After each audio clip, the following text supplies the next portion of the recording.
Welcome to a video unboxing of my new audio equipment. I will be unboxing my new audio interface and my new microphone to replace my old headset mic. I hope you guys enjoyed the video.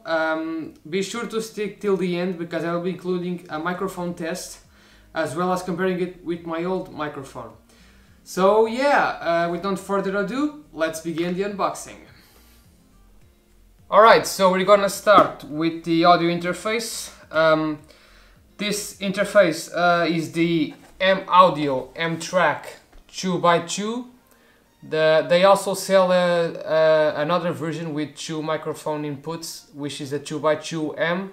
But since I'm only gonna be using one mic, I decided to go with this one. Some of the reasons why I decided to go with this interface. First of all, it was very cheap actually, not that expensive.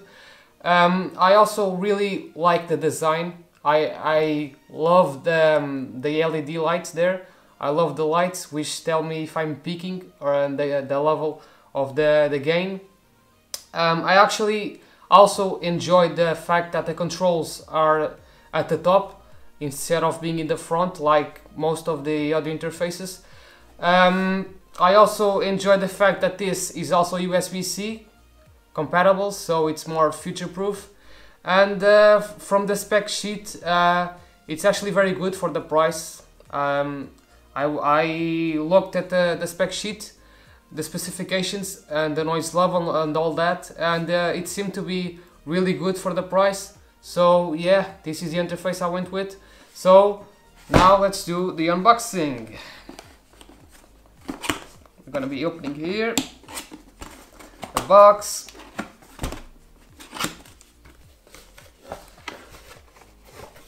Wait, stop? Wow, it's telling me to stop. I can't stop, man. I'm doing an unboxing for the latest drivers. Okay, this is the documentation, of course. You're obviously gonna get the documentation, and it's gonna tell you about the drivers. Now, here we go. Let's take it out. Let's take this out. Box can go there, no longer needed. So you're obviously gonna get the USB cables, the USB-C and the normal USB 2.0 cables. They're very small. I kinda knew this already. They're only 1 meter. I had seen from people online saying they were very small, but since this interface has the controls at the top and the microphone input is at the back, it can be very close to the mic stand and the PC, so it's not really a problem there. And obviously now here we have the audio interface. Alright, let's check this out. Take off this wrap here, and got some glue here. Let's take this out. Alright.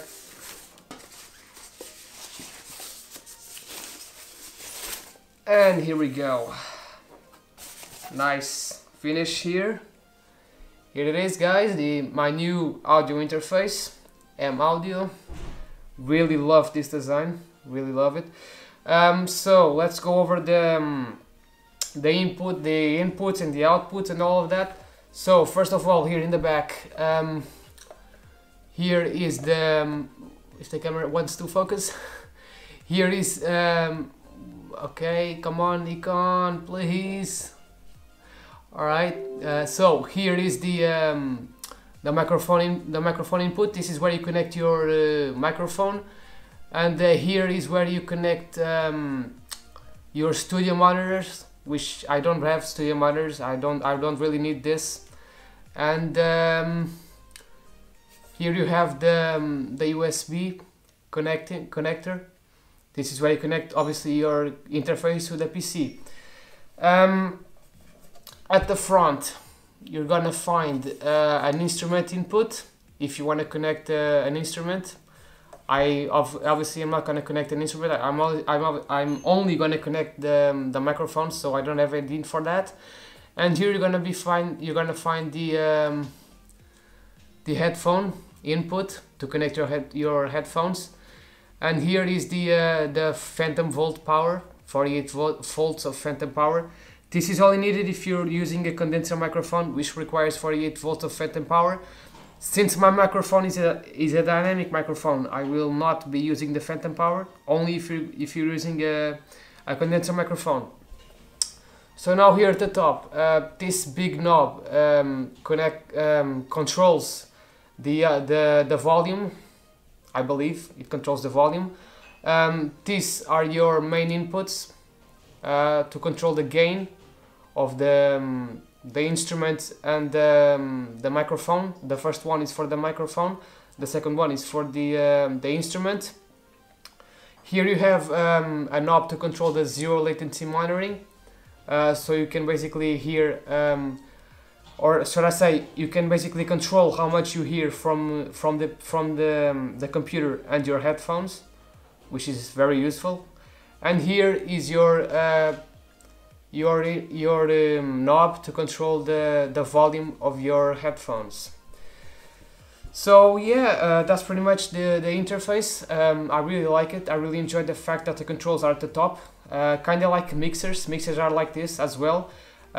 This is, in my opinion, more useful, because I can just get my hand over here and I can see all the stuff which I'm controlling. And obviously here the lights, this is obviously off, but when it's on, the lights are gonna turn on, and you can see if you're clipping how much gain your microphone is putting out. So that's the interface, guys. That's the M-Audio M-Track 2x2. Now let's go unbox the Behringer mic. Alright, and now we're gonna be unboxing the microphone. This is the Behringer Ultra Voice XM8500. I actually got this microphone for free.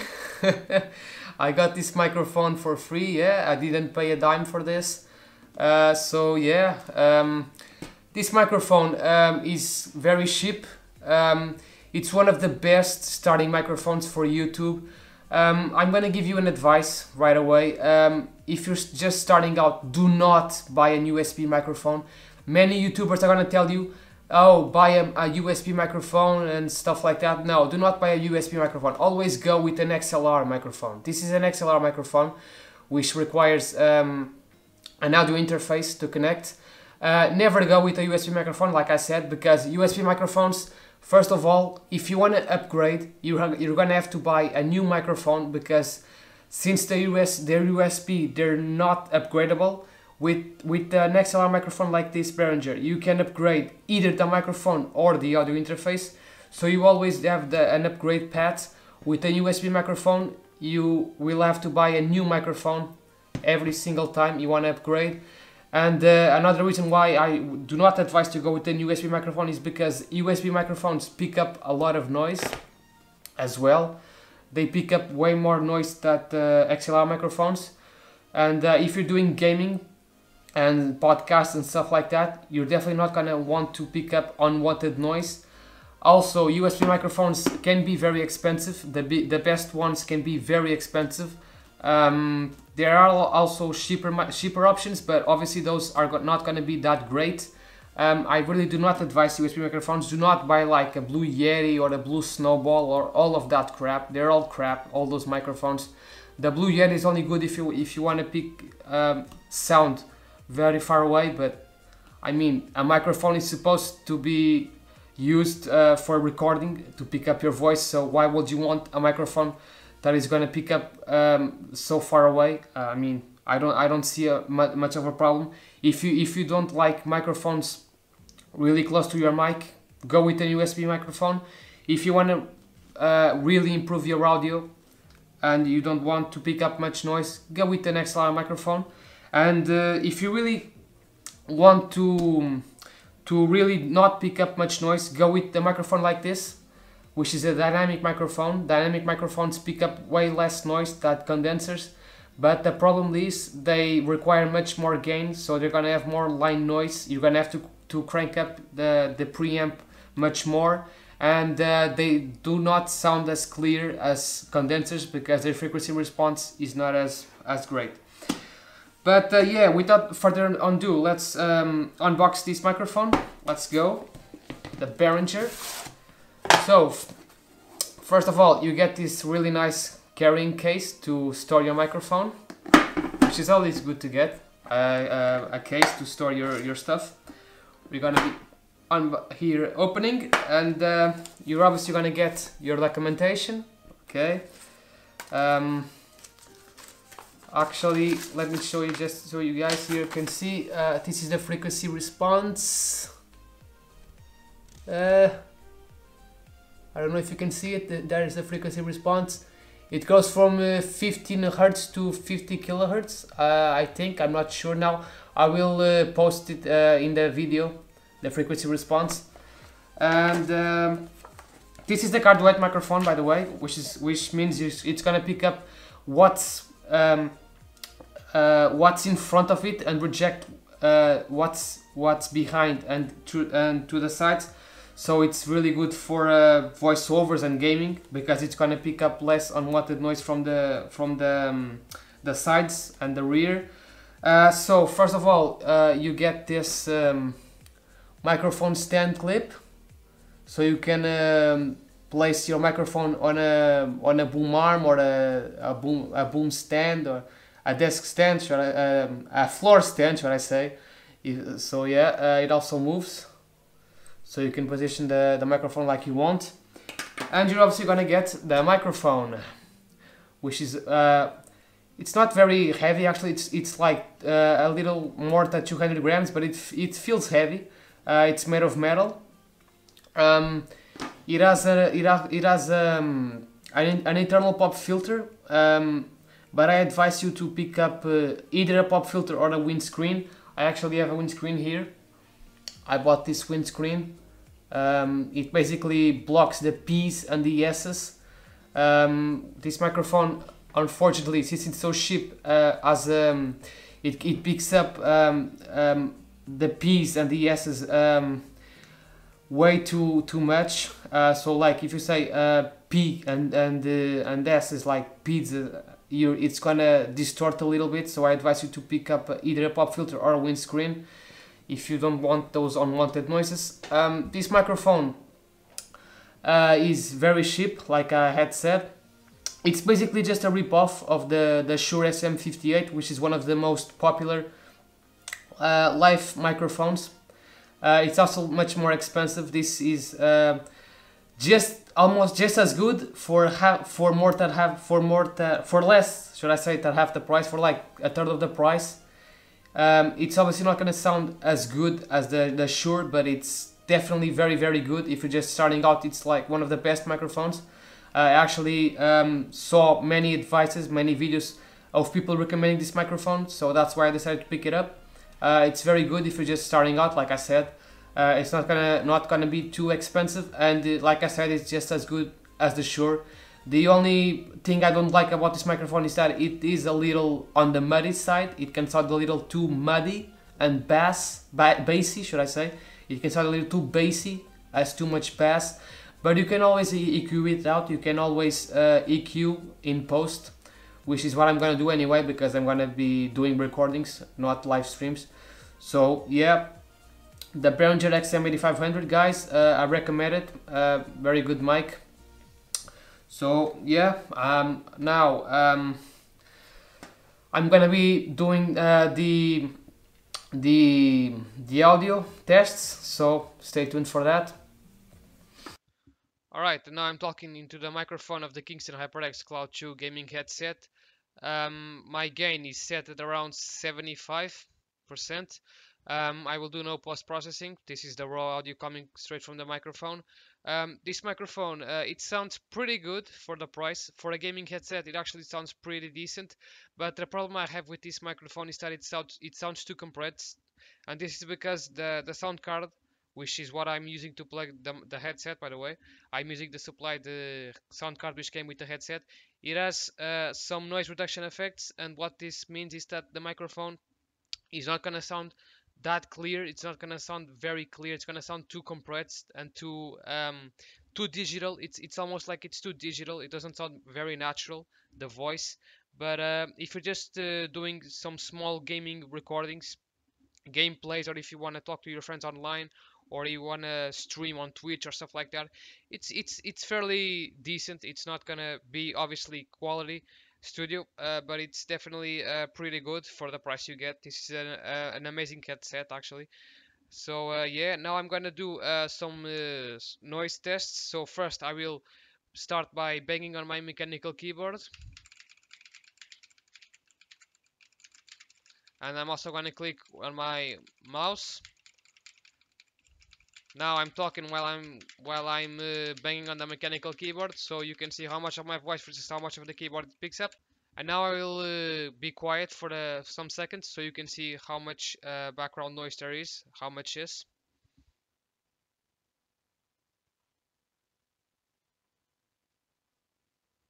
And now for the final test, I'm just gonna play a random music, so you can see how much of it picks up in the microphone.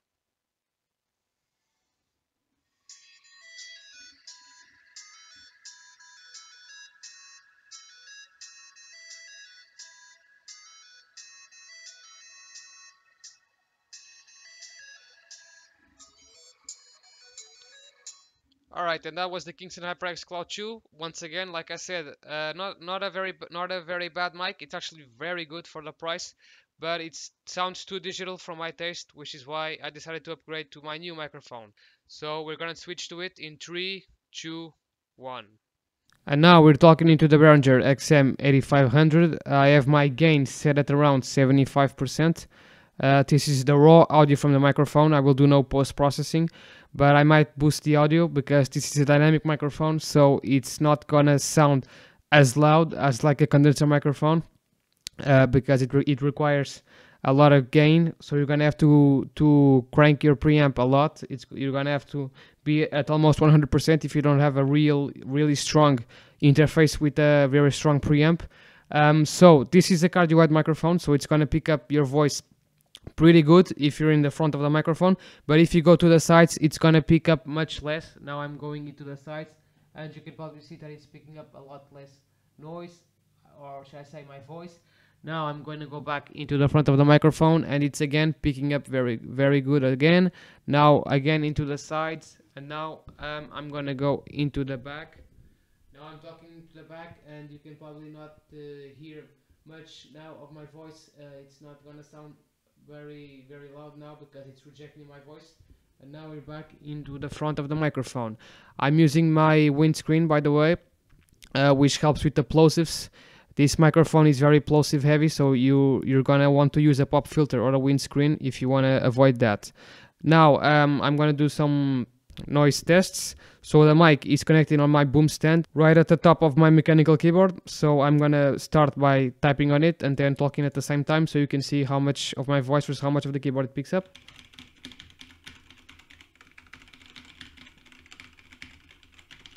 Okay, now I'm talking in the microphone and banging at the keyboard at the same time, so you can see how much of my voice versus how much of the keyboard it picks up once again.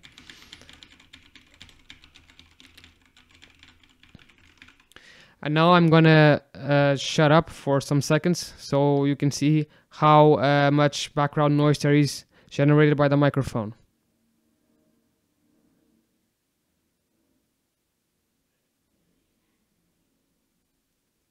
Okay, now we're gonna do the music test. Once again, I'm gonna be playing the music and see how much of the music the microphone picks up.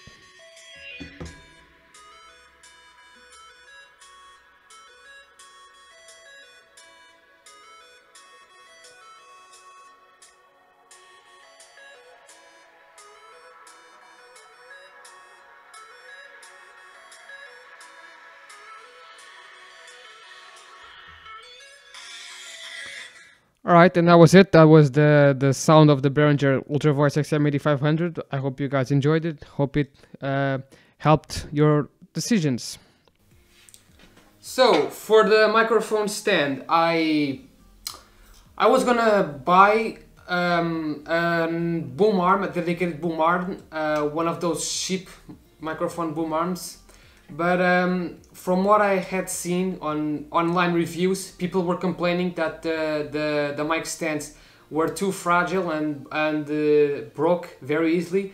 So I decided to search on YouTube some other alternatives, and I actually found many videos of people making boom stands out of IKEA lamps.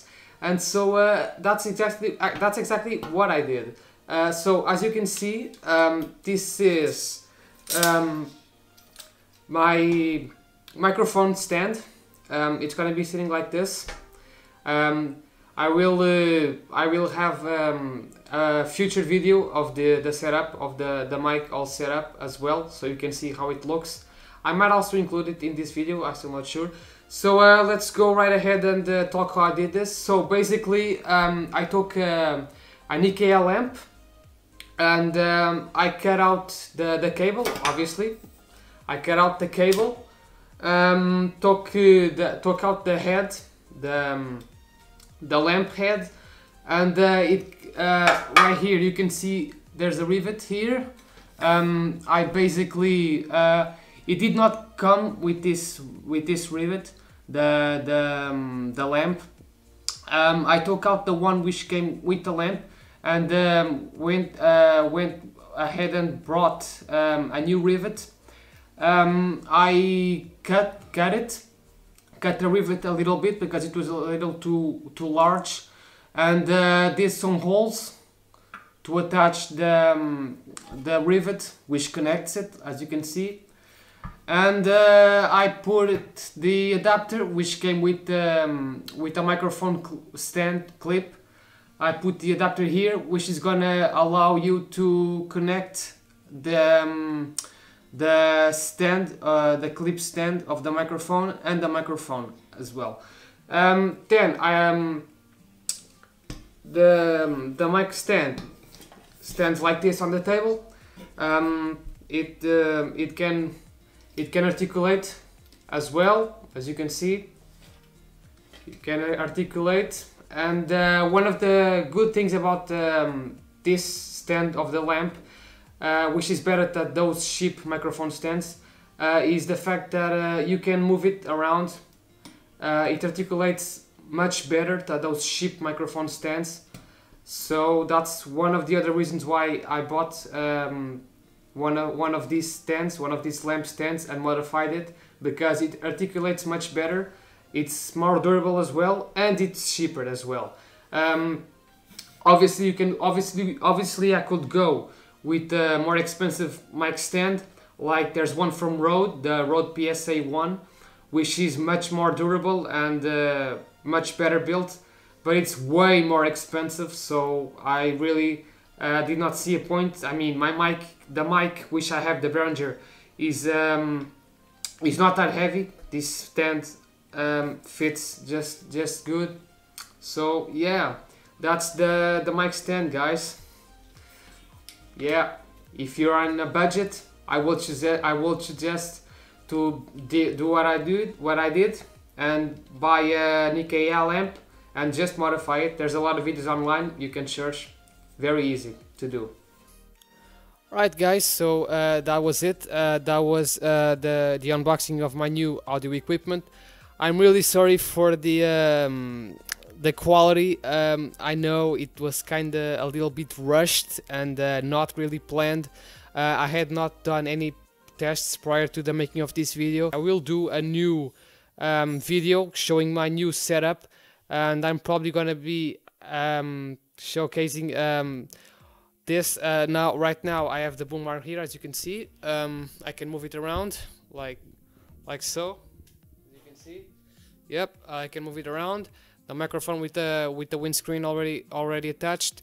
But like I said, I will be doing a video setup of my new setup as well. Obviously, I'm not going to be having the boom stand here. It's going to be on my main desk. This is just the desk for the YouTube videos. But yeah, guys, I hope you enjoyed the video. I know the video had some problems, like I said, but I will try to improvise in the future. I will have Lisboa Games Week this month, so I will have to edit those videos, but afterwards I don't think I will have any other convention, so I will be probably starting the podcasts and the gameplays in that time. I also want to do some videos about some equipment, camera equipment, my Nikon camera, which is what I'm filming with, and I also want to do some other videos relating to other topics. So yeah, be sure to hit the notification bell to stay tuned for that. Don't forget to subscribe if you enjoyed the content I put out, and catch you guys on the next video. Unholy-OMEGA, signing out.